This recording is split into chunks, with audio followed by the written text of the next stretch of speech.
সংসারী ছেলে মাকে ডেকে বলছে, মা একটা কথা বলি, আমার একটা অনুরোধ আছে, রাখবে? মা বলল, তুই চাইলে আমি কি না করতে পারি, বল, তোর সব কথা আমি রাখবো। মা, তোমার বৌমা বলছিল তোমার তো বয়স হয়েছে, এখন তোমার শরীরের একটু বিশ্রাম প্রয়োজন, আর এই বাড়িটা তো খুব একটা ভালো না, ছোট ঘুপচি, তোমার কাশিটাও বেড়ে গেছে, আরও তো ডায়াবেটিস আছেই, হার্টের সমস্যা, হাড়ের সমস্যা, আরও কত কি। মা বলল, হ্যাঁ রে, মনে হয় আর বেশি দিন। এবারে ছেলে মাকে থামিয়ে বলল, আহ, থামো তো মা, তোমার সব সময় দেখাশোনার জন্য কাউকে রাখতে হবে। আচ্ছা, তোমাকে তাহলে গ্রামের বাড়িতে, না না, ওই যে বৃদ্ধাশ্রমের স্পেশাল ব্রাঞ্চে ভর্তি করালে কেমন হয় মা? এটাই বলছিল তোমার বৌমা, ওখানে অনেকে থাকবে তোমার মতোই, তাদের সাথে গল্প করতে পারবে, আর এ বাড়িতে তো কেউই নেই, আমি ব্যবসায় দৌড়াচ্ছি, তোমার বৌমা অফিসে, আর মিঠু তো সারাদিনই স্কুলে, ওখানে তুমি আরামেই থাকবে মা। মা, এটা আমাদের অনুরোধ ছিল। মা বলল, আচ্ছা, তুই চাইলে তাই হবে। থ্যাঙ্কস মা।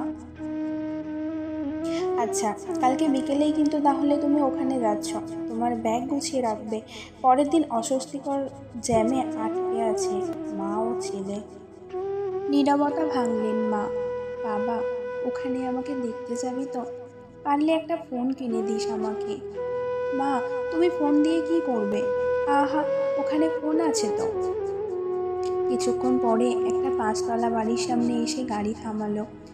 আবার বেশ কিছুক্ষণ নীরব থেকে এবার ছেলে বলে উঠল, নামো মা, এটাই তো ওই বৃদ্ধাশ্রম।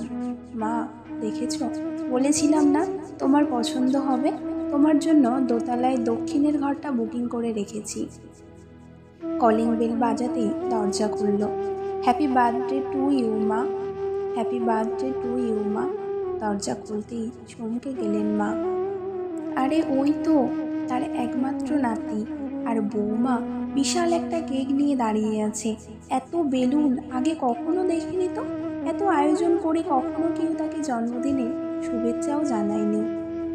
আরে ওই তো তার 2 মেয়ে আর তাদের জামাই দাঁড়িয়ে রয়েছে, ওদেরও ডেকে এনেছে তার পাগল ছেলেটা। হ্যাপি বার্থডে মা। কান্না ভেজা কণ্ঠে মা বলল, তুই অনেক বড় হয়ে গেছিস খোকা, কিন্তু এটা কার বাড়ি? ছেলে বলল, বাড়ির ফলকের নাম দেখনি? বাবার নামে রেখেছি মা, পুরো বাড়িটাই আমাদের, এবার তুমি আরামে থাকতে পারবে মা। তুই না, এমন কি কেউ করে?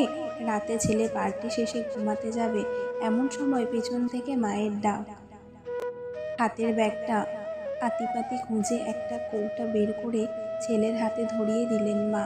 নে, এটার আর দরকার হবে না, ইঁদুর মারার বিষ রেখেছিলাম এই কৌটাতে, চিন্তা করেছিলাম যদি বৃদ্ধাশ্রমে রেখে আসিস তাহলে সেদিনই খেয়ে নেব। ধুর মা, কি যে বলো, এটাই তো সেই সব কাল রাতেই পাল্টে আমি তোমার ক্যালসিয়ামের ওষুধ ভরে রেখেছি। তুমি ঘুমাও, মায়ের আজ আর কিছুই চাওয়ার নেই, আর কিছু না হোক, তার ছেলেকে অন্তত মানুষের মতো মানুষ করতে পেরেছে সে।